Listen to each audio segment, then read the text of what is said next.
Puerto Rican kid, bald head, loves snakes, loves Blizzy, Sergio Chacon. Yeah. What up, Pa? Peace. Welcome to the DBS podcast. It's your boy Sergio Chacon, aka Blizzy Chacon. That shit whack. I mean, it's always gonna be Dirtbag Shit podcast. The DBS podcast. Look who decided to show up. Yo. Guys waking me up early on my Yeah, you got those sleepy eyes. They're puffed out. You sleep on your belly. Excuse me? This guy sleeps on his belly like a chicken. Is that what that means? I think so. Either that or your sodium is way up. Falafel City. Halal food. Yo, I'm interested in that because I feel like I do got some puffy eyes. My eyes are leaking right now. Do you sleep on your belly? A little bit of everything. I toss and turn. You mix it up. At night I can't sleep. I toss and turn. I'll tell you what, man. I sleep with a cat on my head. You do like right up around here? On my head the entire night. It's annoying, but it's something that you deal with as an animal owner. Do you get the tail in your face sometimes too? Yeah, dogs. Usually my cat will lay like right in there. But that annoys me at some point. Yeah, because it's kind of like it's manipulating your body movement. What else can you do after that? You're just like there's nothing you can. But that's actually nice. That's like a nestle. It's like the cat's nestling. Yo, I don't like spooning people because of that. I feel like I'm cramping myself into a little position, and I'm like, at one point, I'm like, get me out of this spoon. I know who spoons anymore. Is that still a thing? I bet. You know what? I bet, especially after everything that's going on, people are not going to spoon as much. They either out-spoon themselves, or they're just like, nah, man, social distancing. We don't play those. We don't spoon anymore. Those. Yeah, nobody's spooning anymore. I have no problem with like the rules now with social distancing. Like, when you see someone, I don't mind the elbow bump. I don't mind the elbow bump. Somebody's hand yesterday. I was like, I know. And then I was like, damn, sorry about the handshake. It's crazy that you're apologizing about a handshake. Yeah. Was it someone like you just met? No, it was it was Robert. Oh, that's fine. Did I? Maybe I elbow bumped him. I forget. Yeah, well, check this out. So I went to the march, the Run for Justice march with the overthrow people, right? Yeah. With the overthrow family. And I bumped into, a girl who trains, this girl named Melissa. Uh-huh. And I gave her like a high five. And then her boyfriend is standing right next to her. I never met him. I gave him a bump. That's rude. Like, I don't know your ass. You got the elbow bump. It's just. Meanwhile, they're like, whatever the one person has, the other person definitely has. Yeah, it's so silly. I'm just switching up the game in a matter of seconds. Like, you get a high five, you get an elbow. He felt that too. He probably walked away. He did feel it. It was awkward. Then she introduced us. She said, "Oh, this is my boyfriend," and I'm like, "Oh, what's going on?" So I'll tell you. Have you ever done like one of those? I know you marched before, but have you ever done a run or something? Run for justice, or they had like a. No, I wanted to go yesterday. I just had clients. Yeah, so I like the whole thing. I like intertwining. One thing I'm interested in. Yeah, I think it's cool. And a cause, but I'll tell you, I wish they would not make so many pit stops. I could do without the pit stops. Oh, so really? If you do a 3-mile run, right? Just get the 3-mile run over. Yeah. Like, so there's like 3 or 4 stops in the heat. It's hot. Yeah. The first stop was by a judicial building of some sort. And the person speaking into the megaphone was like, and I'm like, really? You're not gonna, we're not gonna clear that up? We're just gonna stay in this oppressive sun by a construction site? Which, by the way, this construction site had an unusual amount of mosquitoes working that area. It was Working? weird. Yeah, they were like working the area. They were like mosquitoes with hard hats, just fucking zipping around. Ding, ding, ding, ding, ding. It was annoying. I was like, I didn't know mosquitoes frequent. I didn't know they were like, I didn't know they frequent construction sites. I thought this area was kind of cool. Yeah, They like humidity. there must have been some moisture. Yeah, that's what it moisture was. around the construction. Yeah, because they were spraying all that water for the concrete to lay down the concrete. So the moisture was up there. So yeah, that was the first stop, and then it's And Maybe the they're just message- trying to make it better for people though that don't run as much or something like that. So they possibly. I don't know if that's. Stop.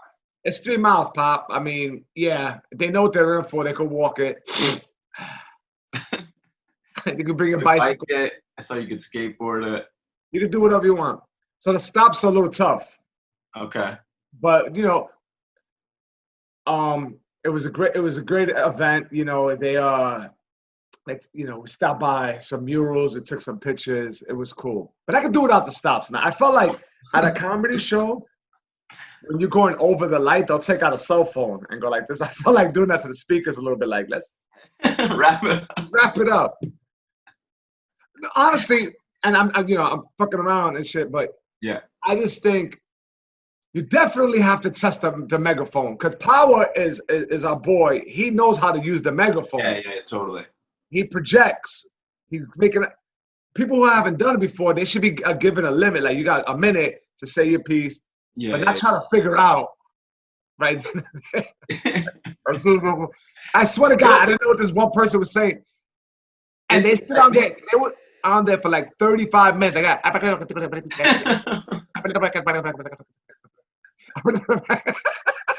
that's what it sounded like. It's a technique, though. It is. It is. And like Power's somebody that uses it all the time, so he just knows what he was also an MC, right? So Yeah. I feel like you have to understand how microphones work a little bit. That's hilarious. So Absolutely. I experienced the same thing. We're being at a protest, like you just can't hear some people. Like there has to be a better way to do it. And people are loud and talking, and if you're running, it's like people are breathing heavy, the whole thing. So it's hard to hear people sometimes over microphone. Right. I used to use a microphone on stage. It's right back there. What do you mean you used to use a microphone on stage? You don't any longer? You don't anymore? No, it was like a part. It was like a part of a shtick of a character that I used to do. Wait, you used to do a character? Not like a character, but yeah, sort of. I would write all the dialogue. Podcast, but the next time you come on, let's wear a clean hat, okay? There's sweat stains on your hat. I know. I don't care. It looks like zebra stripes on your hat. I know. I gotta wash this. I thought getting a black hat was a smart idea. A black running hat was a smart idea until I had like sweat stains all over it. Yeah, I mean, you just kind of, I work. That's what you're telling me. I work. I work for the revolution. You have a very revolutionary look with that sweat stained hat. I run a lot. I'm getting this beard too. This is a very revolutionary beard. It's very Che-like. Yeah, well, I am very Che-like. What was that? Well, I am very Che-like. Yeah, you are. Yeah, you are. I'd like to sleep past 9 o'clock every day. Is that part of the revolution? Yo, I really appreciate you waking up this early to do this. You're the man. It's not that early though. Like we've gotten out of the cycle. We used to wake up. I mean, I used to get up at 4:30, 4:45 to get to work. Just on a train station, looking all that. tunnel. Yeah, nobody's happy. You hear so many people go, if you want to be like successful in life, you got to wake up early. I'm like, a bunch of people that are not successful wake up early. Right. Trust me. It's I'm unreasonable. one of them. Well, it's funny that you bring it up because that's unreasonable to say, oh, no sleep, 24/7 grind. I know that really fucking gets you. That really grinds you. Stupid. It's so stupid. Because as soon as you hear that, you see like the fucking Rock like pop up or Mark Wahlberg, right? Like one of those two. Oh God! I heard Mark Wahlberg talking about how he goes to bed at 7 o'clock at night, I'm like, his kids must be like, hey, where's dad going? I guess he's going to bed. Like, fuck you. Man, he's annoying. Oh, He God. annoys the shit out of me. Yeah. Like, he seems like a fairly fine dude. No. Mark Wahlberg is a dick. However, I did like him in The Fighter. Yeah, he was great. That was a good movie. Yeah, that was a good movie. Is And that your Chris favorite Miller- boxing movie? Or no? What's that? Is that your favorite boxing movie? I don't know. There hasn't been a boxing movie where I've been like, this is great. I mean, honestly. The Fighter was pretty good because I had that element, like Christian Bale killed it with that character, the coach, his brother, who was strung out on drugs. Yeah. That elements of grit that was just well done. Yeah, it was. That was good. What What about you? That's my favorite. That's our favorite movie. My favorite fighting movie is The Fighter. That's your favorite movie of all time? Of all time. Okay, so it's The Fighter, Never Ending Story, and Karate. I thought you were gonna say Never Ending Story Part 2 after that. Do you remember there was a Part 2? Is there even a Never Ending Story Part 2? Yes. No way. All the characters were different. It was bad. No, you're kidding me. I'm gonna Google it. Don't make me Google it. I swear to God. Google it. Oh my God, that is true. Yeah. That's awful, bro. It was weird. People just can't leave well enough alone. I know. I think maybe I'm gonna watch it though. Well, they did that with Wizard of Oz too, right? Yeah, everything has a part 2, man. If you don't have a part 2, part 1 wasn't successful, I guess, is the way it goes. Maybe. Some stories are better. Never Ending Story. Part 2. Yeah. I think you got to go with Part 2. Home Alone Part 2. Never Ending Those Story. were terrible, I think. Hmm? Or were they? I liked Home Alone Part 2. Yeah, I don't remember that being that bad. I'm kind of defending it. I'm like, yeah, It was in New York, so I was kind of like, fascinated about New York as a kid. So. Yeah. Then you made the big move. Were you nervous? Were you nervous when you first moved to New York? Like because it was unknown to you, or maybe. because it was the city? Does that make sense? Is that my word? Yeah. Maybe. I think You moved here a long time ago. You've been in New York. 2005, I think I moved. Oh, so you just you weren't you didn't see 9/11. No. There was still Sud. You came in, you were like this. There's all this Sud. Let's clean this place up. I used to come up and see shows though, and I remember seeing a show in October, and there was still smoke, and I was like, oh my God, like that hit me. So I can imagine that being here and like seeing that, or like even the remnants of that must have been so intense.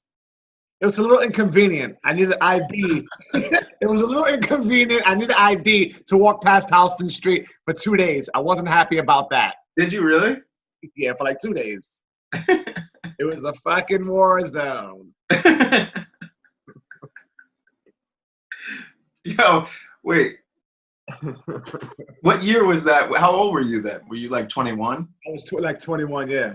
You just turned 21, right? Yeah. No. So I would think I was just turning 22. Yeah. It's amazing how, I was just turning 22. God damn, that doesn't feel like that long ago. It doesn't. No. I mean, technology-wise, totally different world because I was still on AOL chat rooms. Hey, close your ears. Looking for some action. I was still on AOL chat rooms looking for some action. I remember that because when 9/11 happened, that's what I did immediately.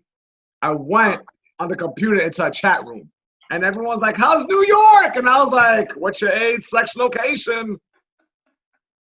You got any pictures?" You got to be careful, man. That could come back to haunt you still. Why? Let's say you dated a 16-year-old. Nobody knows. Oh, God. No. I mean, I never actually met anybody, really. Yeah, because you weren't good at it. I used to write in all caps, no periods. You Just know how one sentence. Yeah, yeah. Some were uppercase, some were lowercase. That's I have a hilarious. friend who's 40 years old, and I was making fun of him yesterday. He was on the podcast, Big Lou. Yeah. Yeah, that's the way he types. Everything is in caps. All caps. All uppercase. He doesn't believe in exclamation points or periods or commas. It's just None of that. one sentence for Big Lou. Yo, but I know people that do the same thing, and I know how to read it. Yeah, I know how to read it too. I know how to decipher Some it. people wouldn't know how to read it, but I'm like, I know, because I know you. I know exactly how to read this. Yeah, he's a character. I was making fun of him yesterday. It's interesting because he was one of those guests that I had that in a weird way, some listeners were like put off by the fact that he breeds pit bulls. Okay.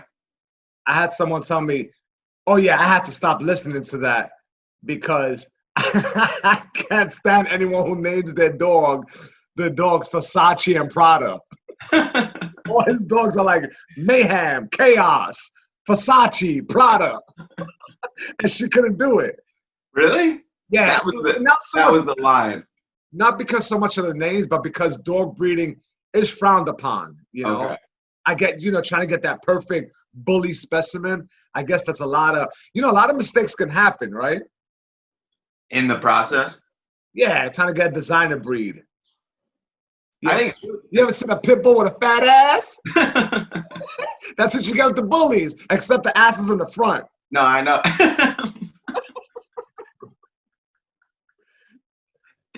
You just don't know. You're rolling the dice. You're playing with genetics. You're morphing it. Yo, I don't know how I feel about dog breeding. I don't think about it, I guess. But You don't give a shit. I do think you should rescue a dog. Yeah. Like, I just think there's too many dogs out there already. It's kind of like kids. It's the way I feel about kids. Like, people should stop having kids and just take in all the kids. Yo, people go hard having kids. Crazy. People go hard. And it's funny. And when you don't want to have a kid, then they just pop up. Then all of a sudden, you and your mate are super fertile. And then the people who want kids, they got to get all sorts of, machines and timing and the sun and, different types of water. Don't sip that water. It's got to be this water. Those are called white people. Yo, did you and Liz want to have a kid? Like, had you talked about it? No, we didn't. So me and Liz were dating, I believe, 2 or 3 years, and it was unplanned. And let me tell you, she realized she had a winner, so she clamped me. She realized I was playing the Laugh Lounge on Essex Street. Right, that's. I was a regular every Monday night. She realized I was holding pads for various fighters in the city. Yeah. She saw promise. Yeah, she saw. She saw promise, and what she did was she clamped me. She clamped me, and that's all she wrote. She knew what she was doing. She's a very ambitious woman. That happens to people, though, huh? Yeah, now and then now she's surrounded by exotic animals. We're purchasing a Fiat. You ever think she turns around and she's like, "This is who I married," and she looks at all of your snakes? Yes, she does. Like, fuck. Liz definitely. Liz is a silent type. So she'll roll her eyes so hard I can hear it. I definitely know that. I might say something, and I say a lot of dumb shit. I can feel her rolling her eyes. Yep. Yeah, I get more like the just complete silence. Like, I'll say something that I think is funny, and then just silence for a while. And I'm like, oh, okay. Part of you in there hates me. Like, a little part of you does not like me. That's fine. Silence is the worst. Oh, dude. You do that to me, too. Because I learned it from Liz. Yeah, what I do to you, I learned from Liz. Whatever works with Liz, like, if she stays silent, what happens was... That bothers you? Oh, it bothers me, and I keep on going. Uh-huh. And now she's like winning this power dynamic, right? It's like I'm giving her way too much, and she's just, tight-lipped, looking forward. And I'm like, oh, baby, is everything okay? Oh, good. And I'm just like going and just burying myself in a hole. Yeah, you just keep going. And I just keep going, and it's so whack. It's such a whack feeling, and she knows I feel whack. So Yeah. she's just like, letting me deal with the whackness. I definitely remember walking in the gym a few days, and I'd be like, Serge, what's going on? What's up? And you just wouldn't say a word, and you would just keep looking at your client hitting the heavy bag. And then I would keep trying to talk to you. And then eventually I would just walk away. That probably had a lot to do with it. Uh, Yeah. Let me guess. Her name was Meg, because I trained like 15 Megs.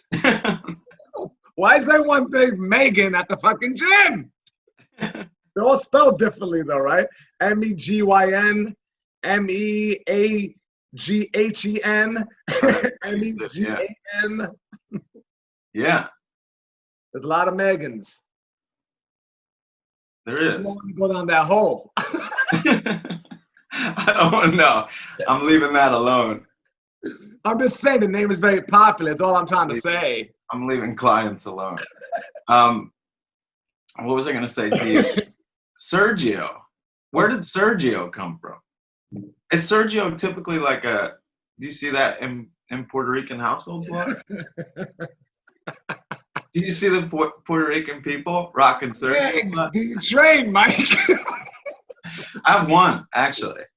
Yeah, I have one too. It's just a very popular. Actually, since I started doing virtuals, a lot of Megs have been surfacing. Got a lot of Megs. Are you using the AOL chat room to see if you can get clients? Yeah. Yeah. So Sergio, yeah. So Sergio, I asked my mom, I was like, where did you get that name from?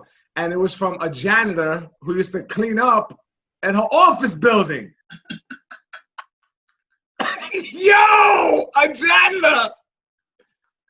She was like, there was this real nice guy, and he used to, I think she even gave it a more formal name. She's like, custodian. Custodian, that's nice. Or whatever. But yeah, he was a cleanup guy. And he charmed the shit out of my mother, and she named me after him, I'm pretty sure. He charmed your mother? I don't know, man. I mean, to use someone's name, you gotta be charmed to take the name. You don't like a name that much. I feel like it's like Sergio's like European though. It feels European. I think it's Brazilian. I don't know. Mike Tyson voice. I don't fucking know. Sergio Leone. That's who I'm thinking of as Italian. I think it's an Italian name. That's Italian, yeah. A lot of people come up to me, they're like, are you Italian? I'm like, yeah, I am. I'm Italian and Korean. You could pass for Italian and Korean. Italian and Korean. Oh, that's what Harrison's Italian and Korean. Who, Harrison? Yeah, Harrison is a friend of ours with broken vocal cords. Oh, fuck. I know. Fuck. I worry about his vocal cords. I think he should. Oh, shit. Fuck. Oh, it sucks. Fuck.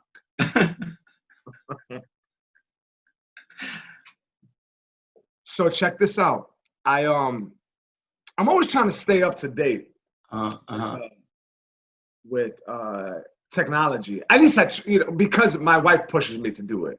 Like she's like, "Oh my God, you're still mailing out checks for Con Ed? Like just go online and do it." But I still mail it out. I go through a ritual like an old man. I lick the envelope. I shout, "Hey, has anyone seen any stamps?"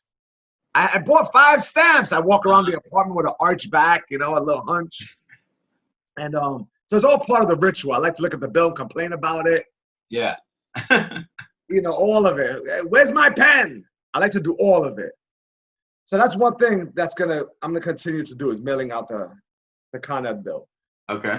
But like Metro cards, I just learned that we can use our phone to scan.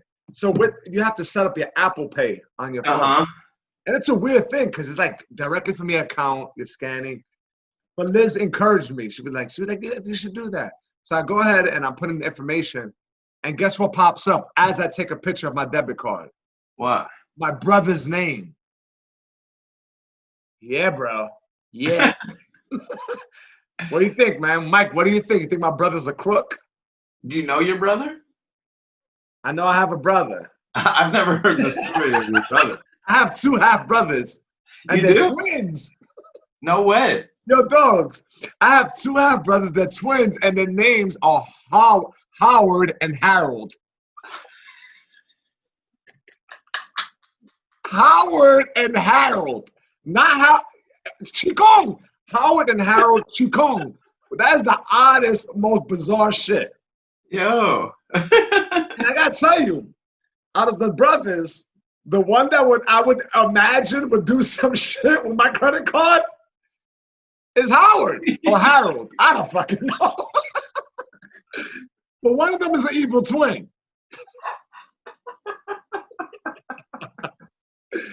One of them, check this out. Let me paint the picture for you. One of them, in 1998, I went to Florida. Excuse me, I went to Puerto Rico with my mom. And my mother didn't want me hanging out with them, but they're my brothers. And I think because we were all young, not because of any. Not from your mother. Not from your mother, from your father? No, my mother. We all went to Puerto Rico. I'm saying your brothers. Your brothers. Oh, yeah, that's my father's side. Okay. Got it. So, you know, we were all young. I was like 19, and they were like, you know, they're also 19. My father was out there, baby. Wild, right? My father, you know, you think my father wanted all those kids? I mean, it just so happens that there's people out there who are possibly the best parents they can be, and they got to spend hundreds of thousands of dollars to pop one seed out. And him, on the other hand, is drinking Budweiser. His diet consists of Budweiser beers and Marlboro cigarettes. But All right, get back to the story. Organic, because I want to hear about your time in Puerto Rico with Howard. Oh, my bad. Hold on. Yeah. So, wait. So my brothers pick me up, and we go to a pool hall. And, like, these pool halls in Puerto Rico are like they're like holes in the wall. It's like a concrete square. Right. And you just play pool. Yeah.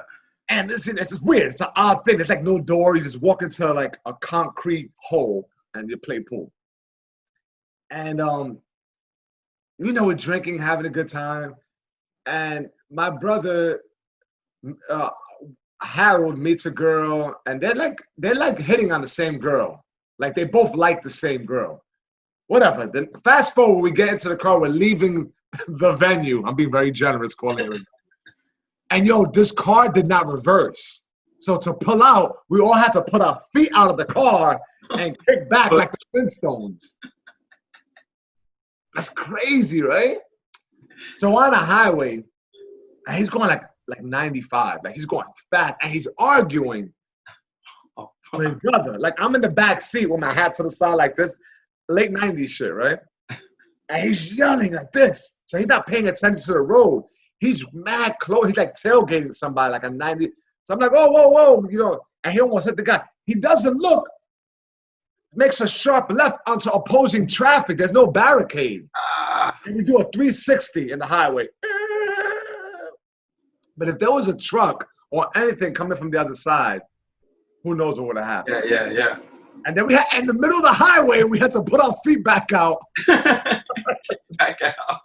Yeah, man. That's crazy. Yeah, I think that was the last time I saw the one I was driving is Howard. That's the last time I saw him.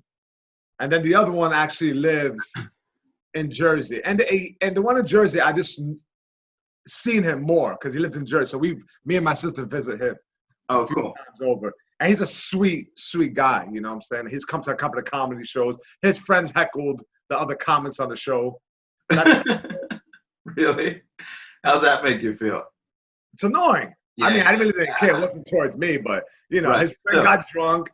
His friend had, like, you know, a gold chain outside of his button down, that type of shit. You know, he had tweezed eyebrows because those Puerto Ricans from the island manicure themselves. They manicure their eyebrows and shave their legs. It's fucking weird, but they're gangsters. Yeah, oh yeah. They're gangsters that wear makeup. They put on eyeliner before they go out to the comedy show. Yeah, it's an odd thing, man. Yo, get your eyeliner on. We're going to see Sergio. Yeah. Like I remember going to Puerto Rico and seeing guys with. Listen, I don't have any hair in my legs, but that's just because I don't have hair in my legs. My sister has all the hair. But there's guys who shave. A lot of people don't know that your legs look like a mannequin's legs. Yo, you ain't shit. Why'd you say my legs look like prosthetic? They do. Prosthetic. But it looks like 2 prosthetic legs are popping out of shorts when you're at the gym. And then you wonder why I'm quiet when I walk into the gym. Because I got to deal with that. Oh, man. What else, man? What else is going on? Wilder and Fury Part 3 is coming up. Are you excited about it? Are they doing that? Yeah, they're doing it. And I think as soon as September. I think Wilder should have taken Google? I think Wilder should have taken off. Take a break, right? Well, fight somebody like who he can beat pretty easy. Get like his confidence back a bit. Yeah, man. It's what a controversial fight that turned into because of his excuses, the glove extension. That was weird. The glove. That is weird because it definitely looked like a floppy glove. Like a lot of people were like, "No, he was just pawing with his jab," and I'm like, "Nah." You know, like I understand that you can like move your wrist in your glove a little bit, right? No, but it was like flick a jab, something like that. But that shit was totally bent. Yeah, that's very odd. What that does, I don't know. Like, how does that help you? I don't know. So Santana told me, and Maybe Santana, the palm or something. Listening, Santana's a friend of ours, and he's a retired pro. And he told me when he used to spar sometimes, he would do that with his gloves. Yeah. Just One to get glove. long. I never heard of that. I was like, really? He said the reason why he did that is to get a longer range and just kind of get at the person and then hammer the right hand. Oh, okay. You know, so it was like annoying. You know, it gave you like 3 or 4 inches. That's a long. Sure. Yeah. So he said he will pour that out a lot and then bang him with the right. Maybe that's what Fury was doing. That's just crazy at a championship level to run that risk. And also, is that going to work? Like, how about if you really want to land the left hand? I know. What if you want to land your jab? Yeah. Or do you just figure like you're punching so the glove is extended and you get like a knuckle punch? I don't know. It's just a weird thing. Maybe his hand was open inside of the glove. It looked like there was nothing in there. It did. That was odd. It was really weird. But so much controversy and like everything from Deontay making the excuse that my suit was too heavy. That was so at that point, you're just getting desperate, Pop. Yeah, because then somebody showed him a clip of him training with a weight vest on. Yeah. A 40-pound weight vest. Did they call him out on that? Did they say, but this is you with a 40-pound weight vest on? I mean, he got beat pretty handily. Yeah, and mostly because I think Fury did all the right things. Which, by the way, I predicted that Wilder would beat him convincingly. I just thought the fact that Fury gained so much weight. Yeah. The fact that he changed trainers, I believe, in the middle of camp, all that stuff seemed unstable to me. Yeah. And I'll tell you, man, he did everything. He fought behind the jab. He went to the body. He used feints, and he brought it to Wilder. He fought out of Crunk, right? Yes. Those guys know how to go forward, man. They are aggressive fighters. Yep. And that's what it was. I don't know if he could be beat like that with that stature, with that defensive, like ability. I think what Wilder does is hope that you keep walking away from him and putting your chin into position for his right hand. So you're like constantly kind of like on your back foot. And I feel like when he gets guys on his back foot, that's when he can land that right hand. Yeah. Because Wilder doesn't get, enough credit. That people are saying, he doesn't.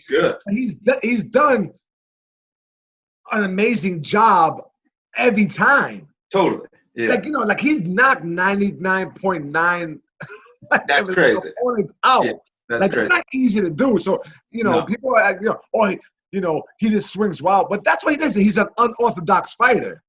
He sets up the wild shots, though. He does set it up. He feels like when he could throw it. I mean, it's Even like with off the point jab. It's an interesting thing, and I like it all. I don't need to see a defensively sound heavyweight fight. I like the fact that he's unorthodox. I like the fact that that Fury is a little herky-jerky. Oh, yeah. I like the fact that we got Ruiz, who punches like a welterweight. I like that we have Joshua, who's a little stiff in conventional boxing. It makes for an exciting heavyweight division. Totally. I think the heavyweight division's better than it has been in 30 years, maybe. Yeah. Since Tyson Lewis Holyfield, really. Right? Mm-hmm. I can't think of another time since then that the heavyweight division. I mean, I did like that. I like that time better because there was more of them. Because you had more. You had Riddick Bowe. You had Tyson. You had. There's a lot of good heavyweights right now, though. If you think about Ortiz and Yeah, there's like 6 or 7. Dillian White. Yeah. Dillian White's he's a bad dude. Yeah, he is. You're right. There's a nice amount. It's interesting, right? We wonder how many of these guys have discipline during quarantine. Right? Like how many are just like, fuck this. Okay. They're like, are you trained? They're like, fuck yeah. I mean, because you're not in contract for anything. Like, fuck you.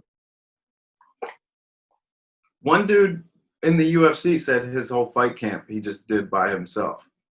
And he came out and almost won. He ended up losing a bad decision. I think overall, though, guys with that sort of discipline are just more disciplined. I could be wrong. But MMA guys, that martial, like whatever martial art is, what's the word I'm looking for? Whatever martial art they started with, I feel like instills that in them, that they're able to do it more on their own as opposed to a boxer. I feel like those sort of martial artists are just more disciplined. I just feel like they're always conditioned all year round. Maybe. I think you'd find a bit of everything.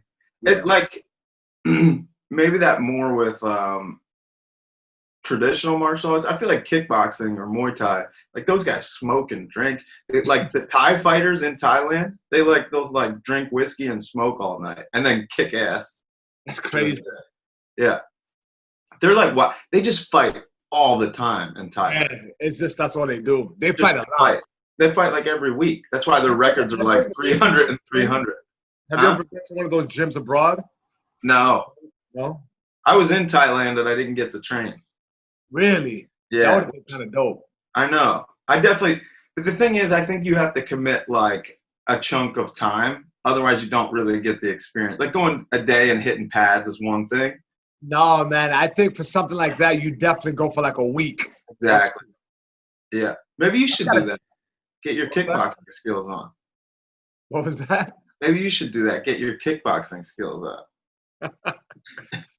As soon as I get in there, I'll take off my shoes. Don't make fun of my bunions. And also, can I use these bunions? Is this like they'd have to ask you, you'd have to get shorter shorts. You'd have to show some leg. Yeah, show a lot of milky thigh. People don't know that about me. I have very milky thighs. You wear shorts from like 1999. They're down past your knees. I got the A1 shorts. A1 shorts. Cornrows on the side, no hair on top. That would be kind of cool. 2 cornrows right here. I thought about it, man. I thought about it during quarantine, letting my hair grow. Or maybe just getting a ball of hair right here, like a puff. Because that's like very kind of like fighterish. Like, totally. Like a samurai, but just a puff right here. Yeah, just a puff. So when I brought that up to Liz, she just walked away from me. It would be like 3 inches right now, and then you'd want to shave it.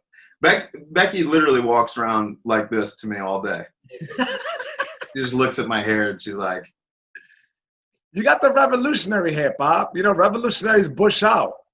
One thing about a true revolutionary woman: hairy underarms, hairy legs. That's when you know you're fighting for the cause because you're committed. You're not fucking around doing some aesthetic beauty stuff. You're committed. Same thing with dudes. The dudes have bushes. They got the revolutionary bush. What's on top is down there. It's called the revolutionary bush.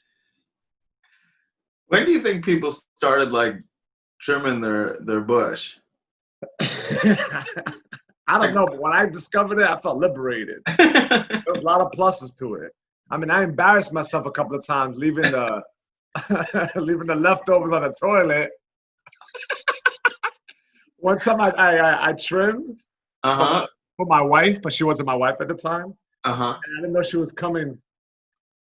She was coming with some family members. Oh, shit. So I was rushing. And in the toilet, they found the Revolutionary bush. Just floating around, paddling away. And they weren't discreet about it. They were very vocal. They're like, "Oh, what's this?" I was like, "Oh." Everybody's standing around the toilet bowl pointing. They were like, "Oh my God." And then I pretend I had to walk the dog. I'm like, "I gotta walk the dog, guys."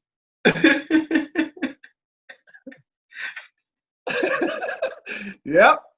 That's a Yeah, I remember that. You remember that, babe? Yep, it was Aiden. That's his youngest son. She's right here. He still brings it up. there it is. Yeah. Oh wait, her youngest son still brings it up. Youngest son, and he was laughing so hard. Oh, that's Thank God that was like the reaction to it, and not like horrified. He was like, "Oh my God!" Like he couldn't believe it. Yeah, it's shocking. It's shocking. It's jarring. It is. And it floats like above the water, so Yeah, dog. It never goes up. Yeah, and even when you flush it, it just clumps together. Yo, let me tell you something about the bush. That hair is very resilient. It's there to protect you, so it's not gonna go away easily. That's true. I guess it is there to protect you, huh? It's very bristly, like it's very, I mean, it probably did wonders for my plumbing, just scraping as it goes down the pipes. Who needs a Roto-Rooter when you got some pubes? You trim your beard a lot too. Your beard looks very like clean. Yeah, man, I stay on top of it, man. It looks a little too clean, if you know what I mean. Well, what's happening is I'm getting gray patches, and they look like bald spots. So what I'm doing is I'm using a Sharpie to fill it in. That's a little secret for all your listeners out there with the beards, male and female. Are you filling it in with Sharpie? Yeah, I am. Yeah, I am. I'm going a little white in my beard. I'm cool with it though. Revolutionaries don't fucking use Sharpie in their beards, sir. No, I don't use Sharpie. I will be honest with you. There was a time I was stressing out, mid-2000. I was getting a lot of patches on my beard, so I would take a little eyeliner pen and just touch.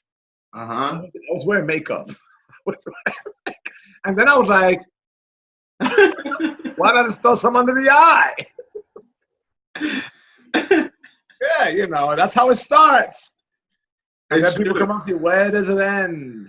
No, people probably came up to you and you had more compliments on your eyes than you've ever had. And then the next thing you know, your lips, all of a sudden you started doing a little lipstick and maybe a little bit of the pink cheeks.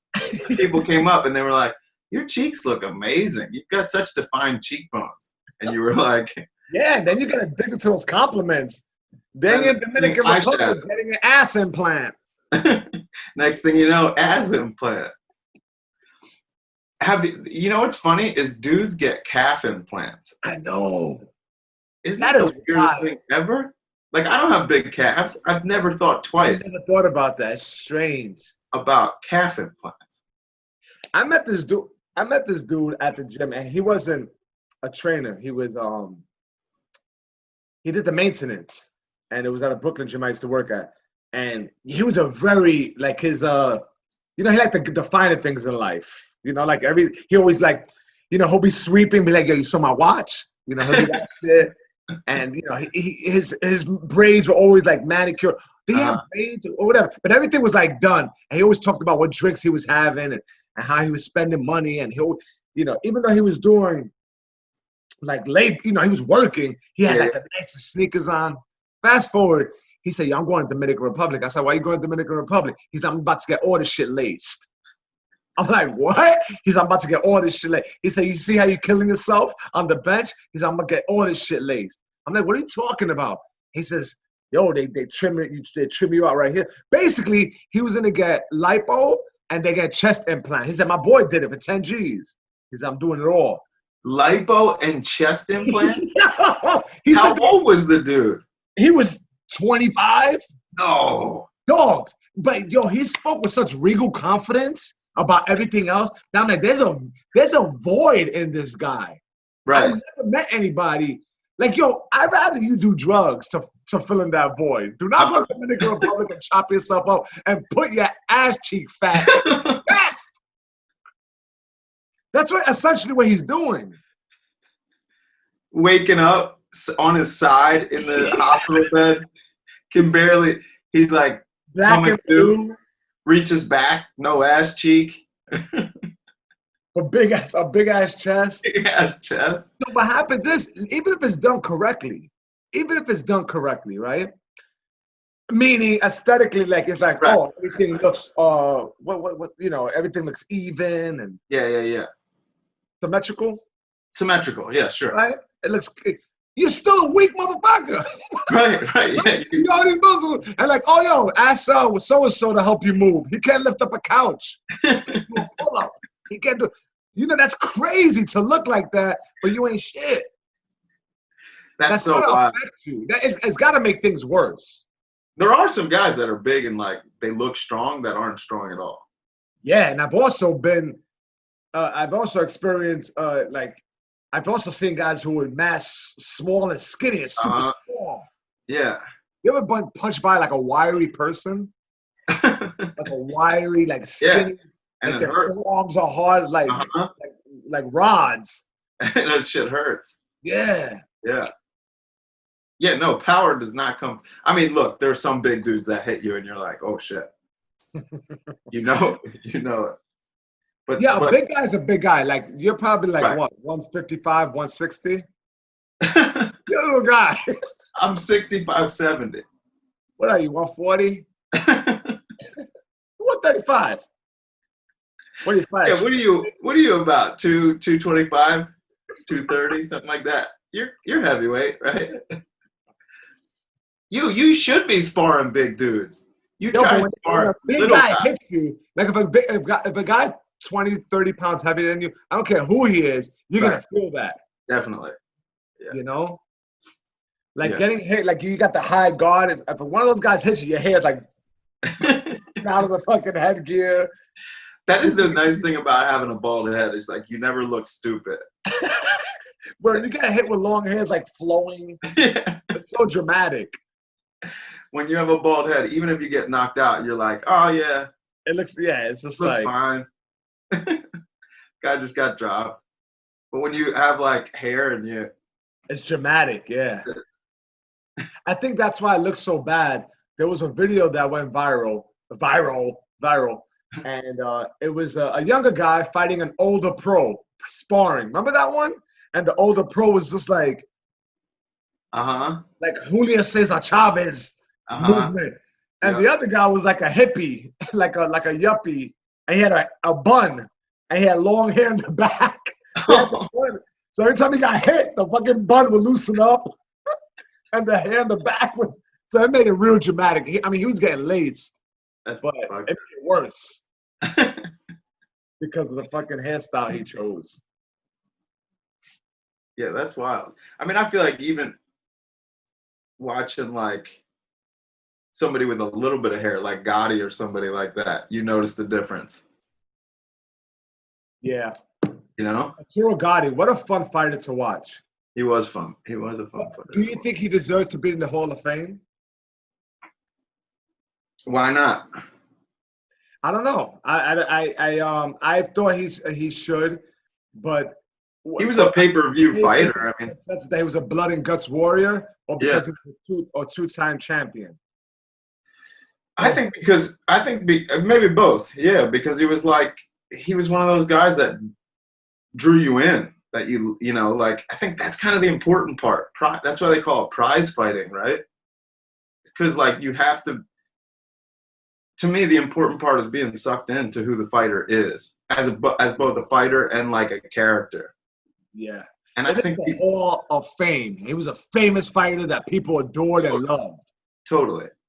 And he was a 2-time champion. Yeah. I didn't know he was a 2-time champion. I think he was a 2-time champion. He lost all the big fights. He lost against Yeah. Oscar De La Hoya. He lost against, I mean, he got beat bad by Arturo Gatti. But he was You the just bloody said- warrior, man. Who did he get beat? He got beat bad by Mayweather. Did I say that? Who did I You say? said Arturo Gatti. I mean, Arturo Gatti got beat by Mayweather. Yeah. He got beat bad by that. I know mean, that was. a beautiful display of boxing on Mayweather's part. I mean, I love that fight. I must have. That's probably one of those fights that I watched close to 100 times. That was like, was that Mayweather's coming out fight, kind of? It absolutely was. Yeah. You know, he was talking that shit too. Like in the interview, he's like, "I'm gonna embarrass you." You know, that's when he was Pretty Boy Floyd. He's like, "I'm gonna embarrass you." He said, "I'm gonna make you look like a novice." He said, "You're not gonna hit me once. I'm gonna knock you out in front of your people." And he did that shit. Yeah. I mean, he was doing such subtle things that were making such huge impacts in the fight. Yeah. Like he would bump over to the right. He was doing triple right hands. Crazy. I mean, it was a beautiful display of boxing on Mayweather's part. And it was his coming off of a fight. If I'm not mistaken, it was his first pay-per-view event. Crazy. Right? Or am I bugging? Or did he fight? He fought De La Hoya then after that, right? Or was He fought De La Hoya after, yeah. Okay, all right. For so sure. What was his coming out fight? I think he was money by the time he fought De La Hoya. Yeah, you're right. He might have fought De La Hoya right after that. You think? Yeah. It's funny because I remember thinking, oh, De La Hoya's old by the time those two fought. But De La Hoya was what? Early 30s maybe when they fought? Yes. And I remember thinking, oh, like De La Hoya's washed up and old, which probably, I mean, at that time was the truth. Yep. Okay. So I'm sorry. I was just looking this up. So it was Arturo Gatti, Sean Mitchell, Zab Judah. Wow, I didn't know it was that close. I didn't know Zab Judah was so early in Mayweather's like height of fame. Okay, yeah. Oh, wow. So Zab Judah, he fought De La Hoya after Zab Judah. I didn't realize that. Yeah, much later. Yeah. So it's interesting, right? Sean Mitchell, I think he's from like Washington State. It's just wild, like to see like the paths that some fighters. Because Mayweather, you know what he's done for the sport, how many millions of dollars he made, the impression he left on the sport, and just in this world alone, right? In terms of how you perceive like fighters and boxing in general. Yeah, boxing. And then a guy like Sean Mitchell, I saw him doing an IG live class. He worked, there's nothing wrong with that, just different. Right. I mean, and I saw him he had two knee braces on. Yeah. And he works for CKO kickboxing. And he's like, come on, 1, 2. And there was 4 views on it. I'm like, yo, this dude fought Mayweather. Like I caught that. I was like, yo, Sean Mitchell was nasty. He was mad fast. It's it's pretty wild how this is. And which, by the way, I share that. This is say it's just different paths. It doesn't mean he's less happy. No, yeah. It's because I do realize that, as long I think happiness in life is just doing what you want, right? Outside of that, it could be whatever, but it's just it's odd to see that. I don't even care about happiness anymore. Honestly, I'm like, oh, whatever. You just like to be sad? No, I think you want to be satisfied. Yeah, you do. Happiness is a momentary thing. But to create work there's so much hard part. Even as a comic, I'm sure for you, writing, getting ready for a show, prepping, all that shit, thinking about the show. None of that is really joyful, in some way. But it all needs to be done in order to get the reward. And the reward is, coming out, putting together content, material, right. artwork that's just okay, people are satisfied with it. I'm satisfied with it. I feel good about it. Yeah. But like sometimes you feel happiness. I just don't think we should be like always aiming for that. It fucks me up to aim for that. If I'm always thinking about like, you know, how can I feel happy? Like it's some of this shit is not gonna make you feel good. Yeah. Like, you're gonna have to like be uncomfortable sometimes to make work happen. Right? So I think that's even probably for boxers, that shit happens all the time. You know, they don't want to go to the gym. The last thing they want to do is go to the gym, but they want to put on a insane performance, and like the feeling for them of winning a fight or even fighting a good fight is, you know, constantly goes on in their mind. So they're like, whatever, I got to push through this shitty moment. Yeah. It's crazy how the mental aspect that's required, how you got to shut everything down. Oh my God. Because those little Fighters.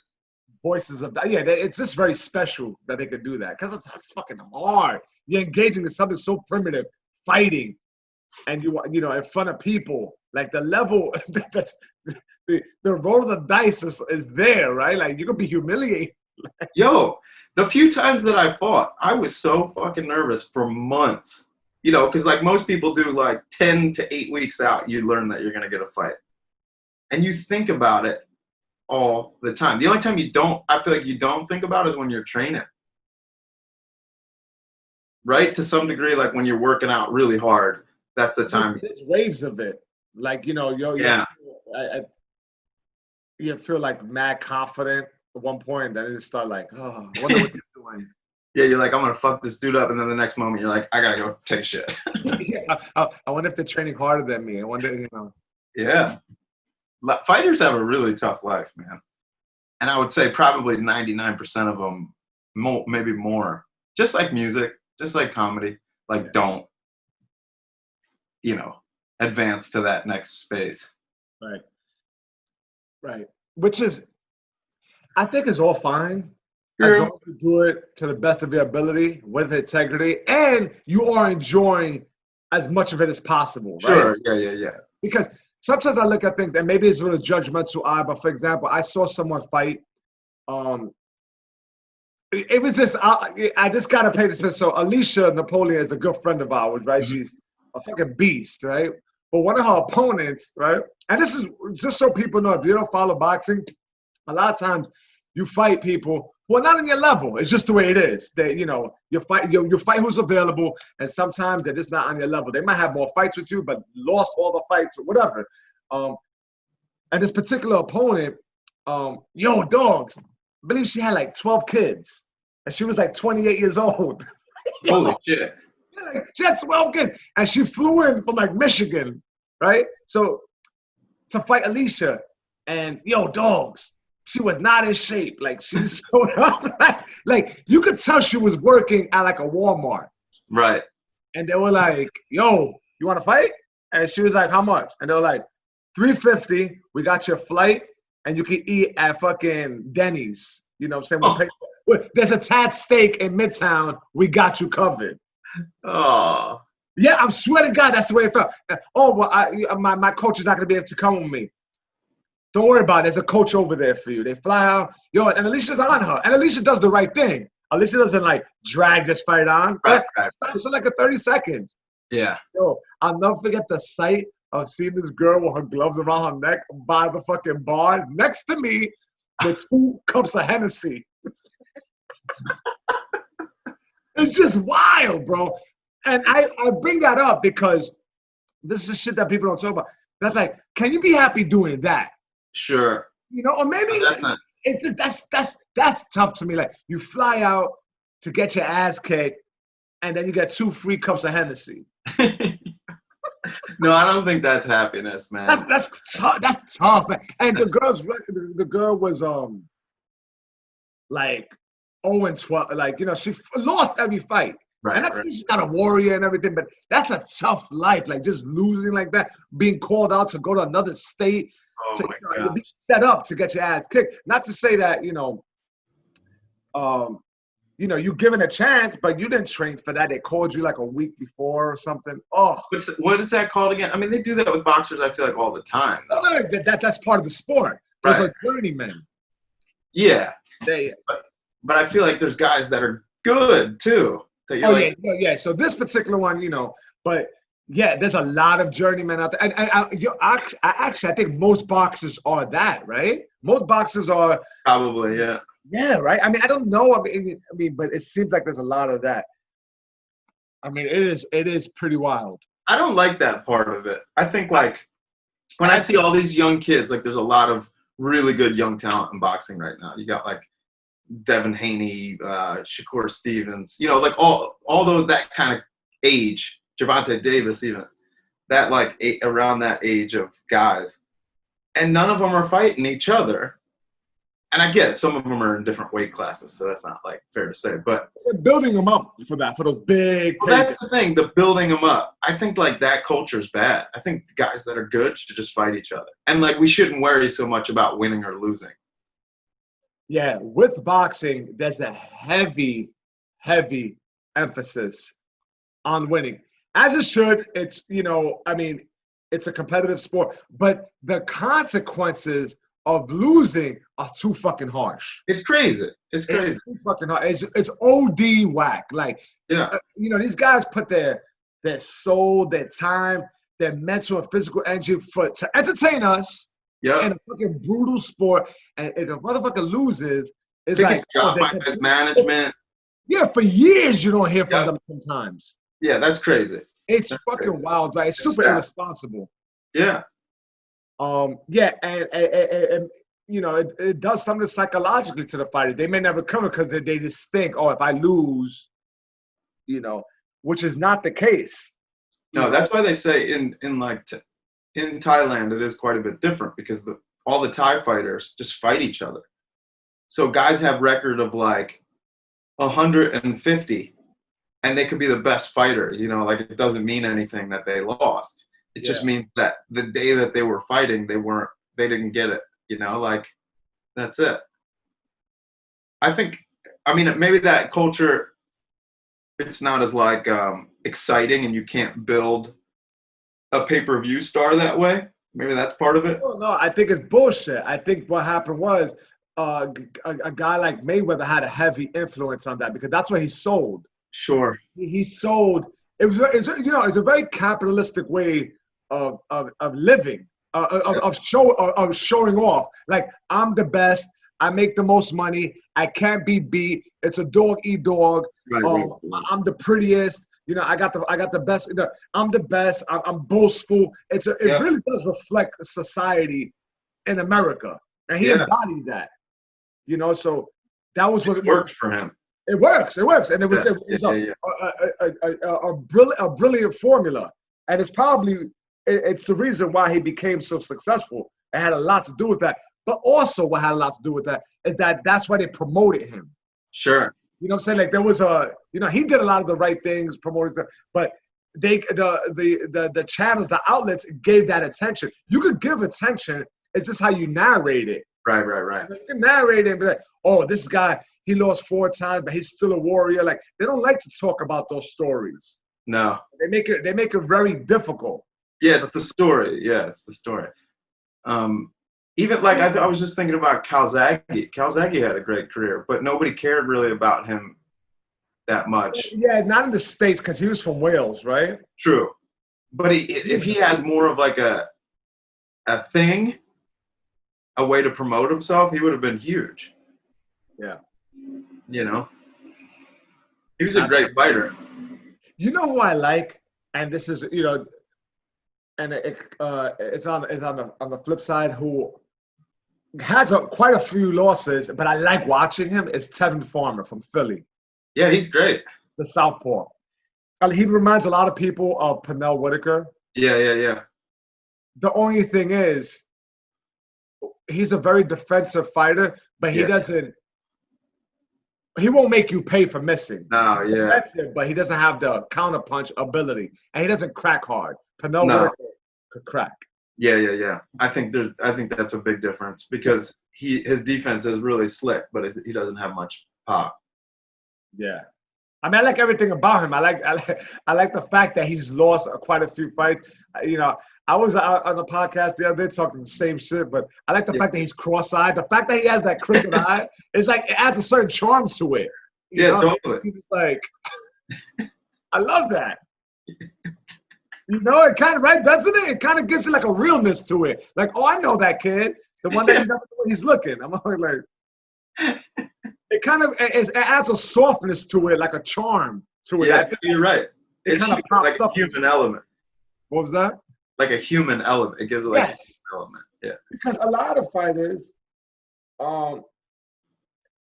some of the personalities are fucking boring. Oh God, dude. God damn, you fucking robot. I get it. You're skillful, whatever, and you're probably just worried about fighting.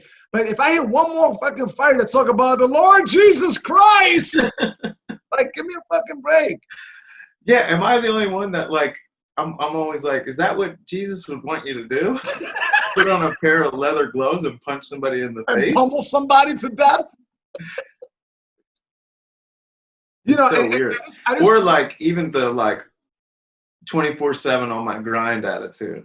Yeah, listen, I love 24/7. That element of, you know, of them training with the music. Oh no, that's not what I was talking about. I was just talking about that. I know what you mean. Okay. I know what you mean. Go, and I'll let you finish, but I'm finished. You're finished? Good. Podcast is done. No, but I get what you're saying. You know, a guy like Danny Garcia, and I'm just gonna say names because that's who pops out. It's like, yeah, he was a hell of a fighter. I tip my hat off to him. God, dude. You know, I want to thank my training camp, and you know, he's just a hell of a fighter, a fierce competitor. Like, it's all the same shit. Can you shake up these words a little bit? Right. Can you please reverse them? Yeah, tell us about like walking out. Tell us about like what it was like in there. Don't say like he's a hell of a fighter. Just say like a hell of a fighter. I tip my hat off to him. Right. I gotta talk to my management. Or like ask for a fight. Like I'm like, pick somebody out and go for them. Talk some shit to somebody. I like that. Like do the WWE thing. Yeah, there's a little bit of that. But it's not yeah, if I, you know, it's just like the cliche. I want none of this is possible without Jesus Christ. First and foremost, I want to thank the Lord Jesus Christ. I like B-Hop. He never said that shit. No, but B-Hop never lost either. You know what I mean? Like when he'd lose, he would come out and be like, yeah, I didn't lose that fight. And they were like, you were actually on the ground outside of the ring. Oh, no, I slipped. Oh, yeah. He said he fell on his head at his last fight. That fucking upset me, man. Yeah, man. I didn't want to see anybody, you know, you don't want to see a legend go out like that. He fell on his head. like he fell on his head. Like, that was a bad one. Yeah, that was whack. Yeah. But even in like when he fought, remember like who was it that he hurt his shoulder with? Chad Dawson? Yeah. And that fight was so whack. So whack. The first one, they fought twice, right? And he lost both times. The first one, he was like, his shoulder was hurt. Selling that shoulder hurt. Yo, let me go grab some more coffee. Is that cool? Yeah, it's just more editing for me. No, you got to leave it in. You just got to do the talking right now. Get some coffee. Can you get me a cup too? Yeah, let me grab you a cup. One thing about the one thing I love about this pause is that I'm not forced to get coffee at overpriced coffee shops.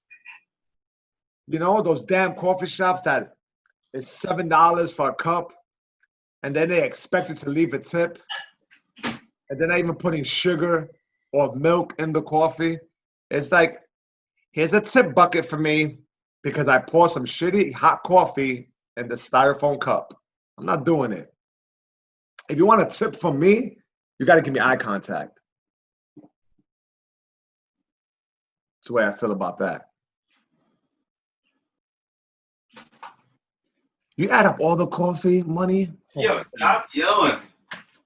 Stop yelling at me. I was just ranting about how overpriced coffee is, and how I'm so happy that I'm still at home for the most part working and making my own coffee, because the idea of making eye contact with some twerp who charging me $7 for a cup of coffee, and they got a big tip bucket the size of a fishbowl, and then I put sugar or milk in there, and they got an why are coffee people so mad?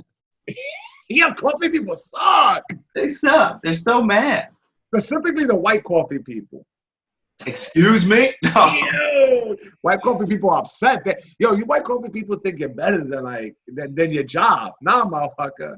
Yeah, no, that's true. That's what it is. Yeah, they think they're supposed to be there. Like, I'm better than this. I felt that way about bartending. You were just jaded. Completely. So were you like doing shows, writing music while you were bartending and stuff? Oh yeah, yeah. It's tough because you want to be out doing your music, right? And then you had a bar entertaining assholes. Yeah, the bar life in the beginning was really good because to be quite honest with you, I had like zero work ethic before bartending. I mean that. Yo, you didn't like to work. I did. I hated it. I still sort of hate it. Yo, you don't like to show up. You always show up. You ain't one of those dudes. But I started bar backing, and then I was like, oh, I can make a lot of money, like working my ass off. And it was physical. So once I got that it was like this physical thing, I had to be fast. I liked it. And then I realized, like, okay, cool. And bartending really did that for me. It like gave me work ethic. And it helps you understand people a lot. But at some point you're like, okay, I'm done feeding into this world, into this space, like getting people fucked up, having guys that come to the same bar every day, like discuss. It's almost like an enabling, like a totally illness. That's what it felt like. That's why teaching boxing training people feels so much better. You're doing something good for someone's life. Well, hopefully. Yeah. It's always nice to keep that close to you, because when I train people, sometimes you just get the rewards of their confidence being built up, their lifestyle changing in a more positive manner. It's like, oh man, I was an instrument. It had something to do with that. And it's good because then you're more likely to continue with that same lifestyle as well. Totally. Like being in a bar, serving people drinks, chances are you'll probably be drinking, hanging out late, meeting those sort of people, and they just become part of your network of poison. It's true. I used to drink behind the bar like a lot. Yeah. And I had one guy I always worked with would see me drink, and he'd be like, well, that'll make the ride go faster. And I always took that with me, and I was like, yeah, I want the ride to go faster. Then I started getting upset. I'm like, oh, my God, I'm wishing parts of my life away. Like, I literally want this time to go over. I literally want this all to be over so I can get to my days off, so I can work on music and stuff. So you're wishing whole chunks of time away. Yeah, that's wild. Yeah, it's not good. Yeah, when you're that unhappy, when I was doing construction or plumbing, I was that unhappy. I used to hide in a porta potty before we even had cell phones and internet. And like I said, I used to time it. I'm gonna take like 4 shits today. That'll give me that. I'm shaving like 17 minutes out of the day. Totally. I used to do that. I'll get the coffee and then like, and by the time you look at the clock, it's only 11:15. I gotta be at 5. That's no way to live. No, construction's fucking hard, dude. Especially when so how long were you in the bartending? And did you see? You must have saw countless fights and this nonsense. Like 15 years. That's a long time, Bob. Yeah. The shit that I've seen is crazy. I worked at a club in Philly, and I was more of a bar back at that club in Philly. But the shit that used to go on there was so insane. Fights literally every night. There would be fights. And like I would be in them. I saw the DJ get a bottle smashed over his head one night. Why the DJ? You never hear DJs fighting. For some reason, yeah, I know, right? But the DJ booth was like kind of close to the dance floor, and someone, I don't know what the hell happened. He got into like an argument, maybe because people always go up to the DJ and they're like, "Can you play this song?" And he was probably like, "Fuck you." He was probably like, "Fuck you." And the guy ran to the bar, jumped over the bar, grabbed the bottle, ran up to the DJ, and smashed the bottle over his head. And I saw it happen. That's a lot of work. I think running to the bar, I might start questioning, do I really want to hit the DJ? Like he was angry. Yeah, people get mad. Oh my God. So I grabbed the guy and I put him in a chokehold. I put him in a guillotine. That's illegal. That's illegal. And I start walking him out. And I get outside. I like turn the door, get outside with him. His head's right here. This is his whole body. And I turn and all of his boys are outside. And they're like, let him go. And my GM, general manager, was like, Mike, let him go. Like he can't breathe right now. And I was like, I just let him go. And then all of a sudden the DJ comes out of the door and there's a massive fight in the middle of the street. Like 15 people versus like 15 people. Insane. Girls are hitting girls with pocketbooks. It was madness. A pocketbook hit is always fun. It's very old lady like. Yeah, swinging that shit. But that's the kind of thing that went on like all the time. And this is a Philly. Yeah. Damn. Yeah. The fights like that, man. If I see a fight break out like that, I haven't seen anything like that in a while. But they make me really nervous. I don't like to be around them. I like to, when we went to Ireland, were you there? No, you and Brian went on. Yeah, we saw a fight, and it wasn't a brawl, but it was like one dude who looked like he was Middle Eastern or something, was talking shit to an Irish guy.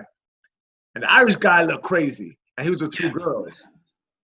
I don't know what happened, but it was like two girls with the Irish guy. The Irish guy had a tattoo on his face, tall, and the Middle Eastern guy had like a button down. And he just kept on going for it. Like he kept on talking shit. Yeah. And finally the Irish guy had enough and bah! Like it was a clean shot. First of all, there was a few shots exchanged, but they were just missing. Yeah. And then one connected, and the guy was stretched out in the middle of the street. In the middle of the street, yeah. And I was like this, oh. I was like, oh. Like Liz and Jenna and Brian, they all want to like survey what was going on. I was like, let's cross the street. Nothing to do. Yeah, get the fuck out of there. Yeah. You know what my biggest fear is like getting caught up in that. That dude has a crew of people. They think you had something to do with it. Now I'm fighting in Ireland. I'm in an Irish jail. It's a castle.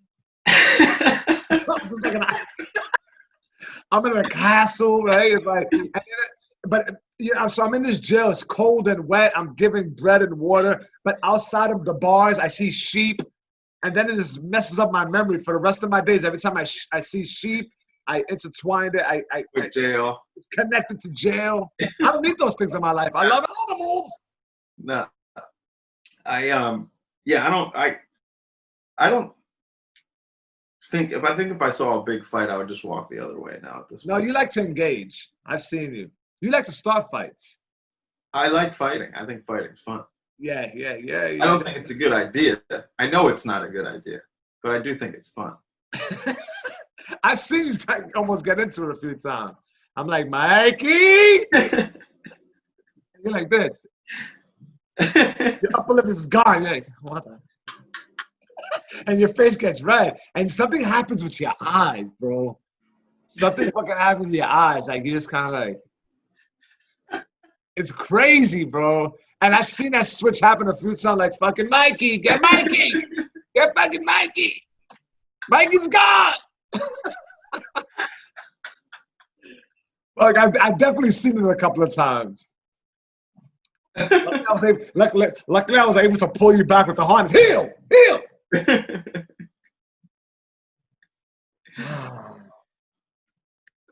It's fun. But no, I can't be doing that. You never know it, man. You never know if you're gonna get hurt or some stupid shit's gonna happen. Yeah, you're thinking too much. Yeah, I'm not into that sort of confrontation. Fuck that. Yeah, you are. But Don't tell- act like yo, you didn't. Don't act like you didn't chase a guy down the street the other day for letting his dog shit in front of your house. Oh man, I haven't told that story. I'm tired of telling it. You are? Yeah, I am. My wife and daughter have heard it a million times. They can tell the story. I start it and they end it. You were mad, bro. You text me and you were shaking. You video called me and you were shaking. You were like, "This motherfucker lets his dog shit on my stoop." I just don't like inconsiderate people. And I'm in a ground level apartment. I'm seeing lots of inconsiderate shit. So if this guy has 2 little dogs that he get cleaned up after. Here we go. Yeah. Here we go. I'm monitor my camera and I see this guy just walking away like la la la la la la la la la and leaving 2 fucking real life poop emojis with wafers coming out of it. He needed to be confronted. And then he called the cops on me when I confronted him. What'd you say to him? I was like, "Excuse me, sir. Can I have a word with you?" And he looked at me. He said, "Who are you?" And I told him I'm the guy who has the footage of his dogs taking his shit in the front of my building. He's like, "Who are you, the super?" Yeah, dogs. He adds super. That's racist. Yes, it That is. made me real angry. So then I threw on the New Balance sneakers, and I shortened my neck up. I went like that. You put on your old man New Balance sneakers? Mm-hmm. Yo, your sneakers are built for a 90-year-old. Yeah. Yeah, I got New Balance sneakers that look like they belong to a substitute teacher named Mr. Winston. And he wears Dockers and a button down. Oh, yeah. And he's frustrated as hell. But still have those New Balance. And he got a rent-controlled apartment. In the So Bronx. wait, what happened after you confronted him and he said, "Are you the super?" So I said, "Hold up, let me show you some pictures." So to prove to him that I had proof of his dogs. And then he walked away from me. He crossed the street. He was all scared. And he was saying, "I'm not a bitch." So I said, "You're not a bitch, but you're a coward." Is Liz looking at you like, "Don't tell that story"? Yeah, she's heard it already. I'm a little tentative about pulling the trigger here. Yeah, I see that. So he goes across the street, and I'm like, "Yo, if you want, you're not a bitch, but you're a cow. You can tie those dogs up, and I'll stretch you out." That's what I told him. I said, "I'll stretch you out." He didn't. He was like, "I've never heard of that. Stretch you out." Then He looked a little tense. I really meant I wanted to stretch him out. Yeah, just like. And then I turn around, and his dogs are taking a shit, but all of a sudden he has bags and he's cleaning up the dog shit. And I look around, and then my wife is in the front with Charlie, my daughter. And like, "Oh, now you have bags to clean it up." They start talking shit, and you're like, "Get back inside." Charlie, you're next. And then he went and called the cops. He did. So he And carried me, Bob. He Did carried the cops come to your place? me. Yeah, they knock on the door. Bunk, bunk, bunk. And they were friendly, but still, it was dirtbag shit. And there's a guy who lives in his building who I don't like either. There's something about this guy I don't like. Oh, so you know where this dude lives? Yeah, he lives on my block. I just found that out like a couple of weeks ago. And he acts like Why would you let your dog shit and have bags? he acts like he doesn't see me. He acts Yo, like like if he said to you like, "Hey man, I'm so sorry, I don't have bags on me. Let me go get some. I'll be right back." yeah, bullshit me a little bit. Like, "Oh, my bad, man. I wasn't paying attention." I didn't, Yeah, the fact that the arrogance and the entitlement is what really got me. He was like this. He pulled out the bag and he was like, "Ooh, ooh," and then just walked away. He went He's back like, the back. Fuck you. Fuck you. You see him dialing 911. Yeah, it's just unreal. Yeah, this There's another guy super. who lives in this building, and I wonder if they're like roommates or something. I see this guy walking down the street, and he spits in front of my building.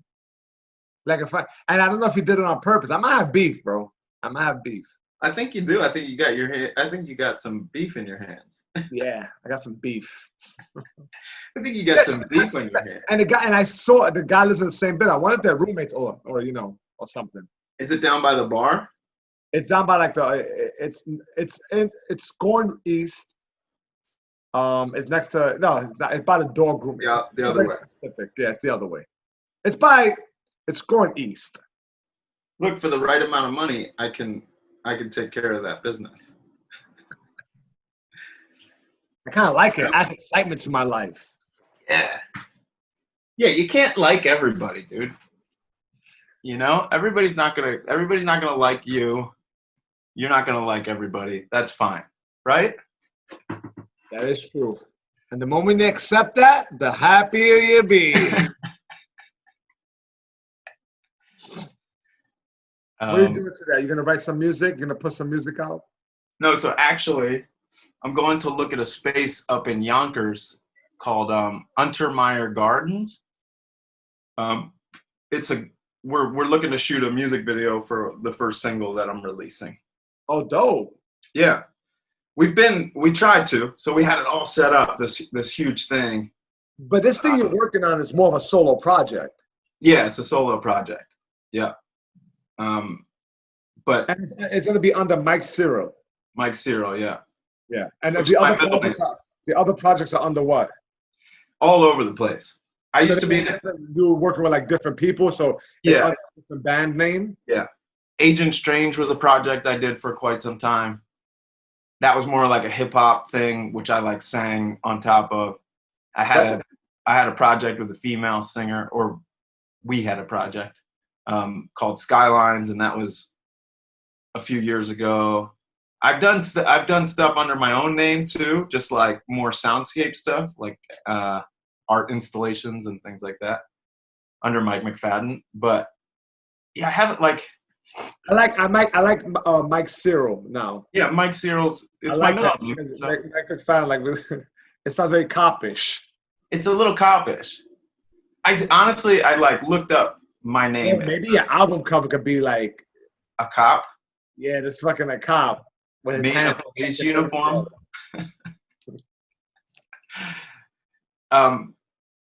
So at any rate, yeah, I'm going up to Yonkers today to scout this location. Why But Yonkers? Yonkers is a shithole.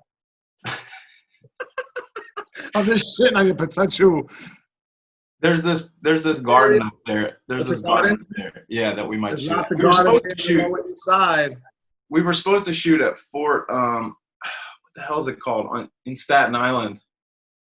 Staten Island, Jesus! What kind of video? You want to shoot your video in a dump? No, there's a fort there. There's a fort, like an old military fort, and it's amazing. I'm blanking on the name of it though, but we were supposed to shoot there, and then COVID-19, What happened? the pandemic happened.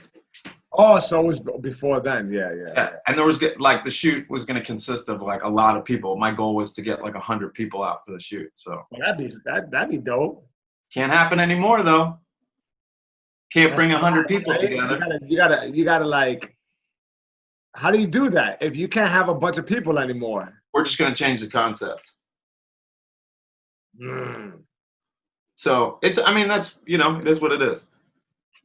We're not going to be able to pull a bunch of people together for some time, I feel like.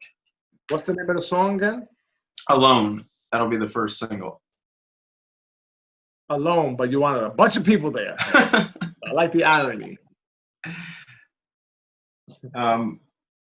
Yeah, so it's all exciting stuff.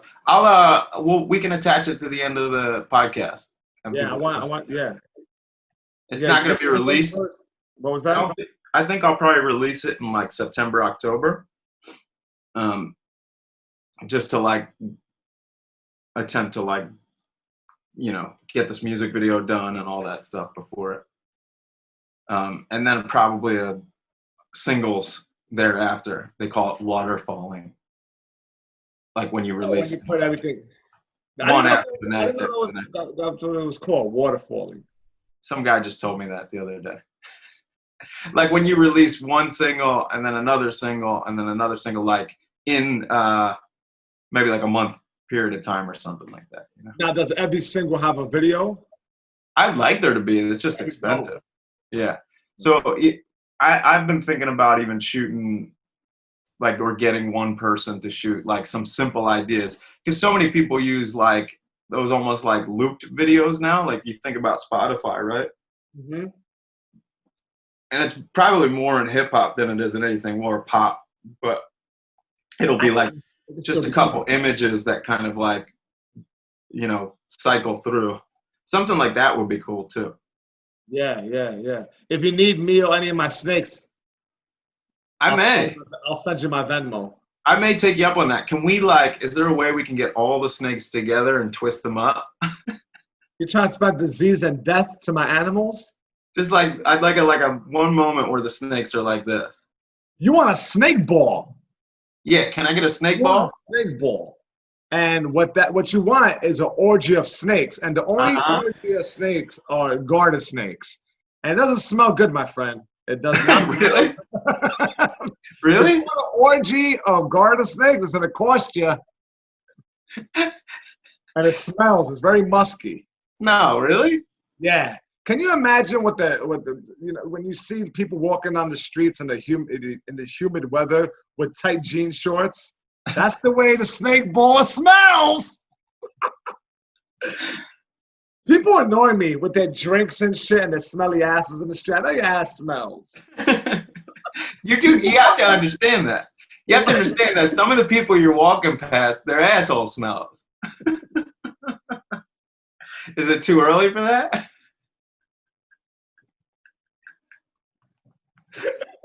I just made eye contact with my daughter. She looks so upset. You could potentially change the course of her life right now. Yeah, I think I just changed the course of her life. Yeah, so I'll get you some prices on the snake ball. We can't do it with your snakes now, though, right? Sure, we can. This cost you. No, I got all this streams of income coming in. I do boxing training. I do comedy. But because comedy is shit now, I'm doing it in a park behind a hedge with my hands on my hips. Are you peeking out up over the hedge? Peeking out between hedges, doing comedy. It's literally pop-up comedy behind the oak tree. So I'm also doing a virtual zoo. I love that. Yeah, the virtual zoo. I mean, me and Chuck will walk you through the apartment, and we'll give you a breakdown of each individual animal. Let people know. Plug your virtual zoo right now. It's called 9/11 Zoo. Oh, real nice. Yeah, so you gotta be innovative and creative. No, we're definitely gonna plug in the music. It's already plugged, bro. It's already plugged. I mean, we're gonna attach it to the end of it. Yeah, we can put the song on. This would be the first time I would let people hear it. But you've got like 2 listeners, so. Actually, I have 2,000 listeners. Interesting. Big yeah, time. dude.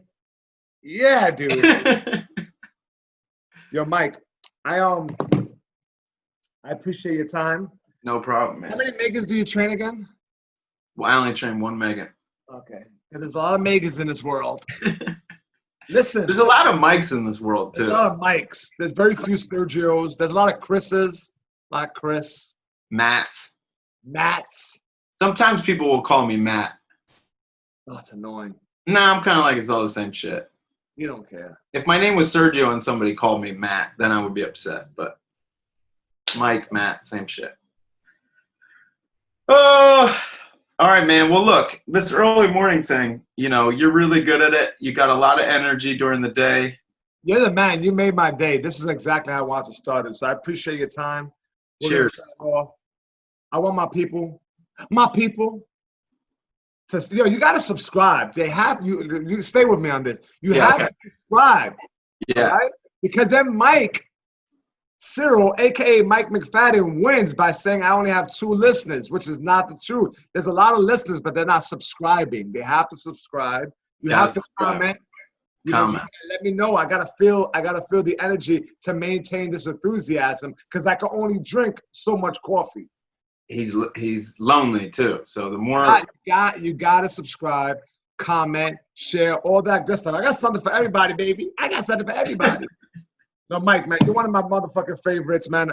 Yo, which by the way, me and Mike, I don't know if I'm one of his best friends, but he's definitely one of mine, which is weird, because that doesn't happen in life often. I met Mike when I was like 36, 37, and that's a late best friend bloomer. You don't get best friends in your late 30s. Yeah, we're late best friend bloomers. We have lots of lunches together. We do. There's definitely people at the club that think we're gay. We have lots of lunch. It's not because we walk away holding hands, but it might have something to do. We definitely have walked down the street and our hands have hit. Oh, yeah. Yeah, we definitely have. Your poor daughter. That'd be hilarious if there was like a rumor coming out. Like, your poor daughter and wife. She's looking at me with such disappointment. Yeah. Anyway, that is our show. I appreciate your time. Cheers. Thanks, Serge. And yeah, we'll be in contact, brother. Thank you so much. Peace. Later. Puerto Rican kid, bald head, loves snakes, loves Blizzy, Sergio Chacon. Yeah. What up, Pa? Peace. Welcome to the DBS podcast. It's your boy Sergio Chacon, aka Blizzy Chacon. That shit whack. That means always gonna be Dirtbag Shit Podcast. The DBS Podcast.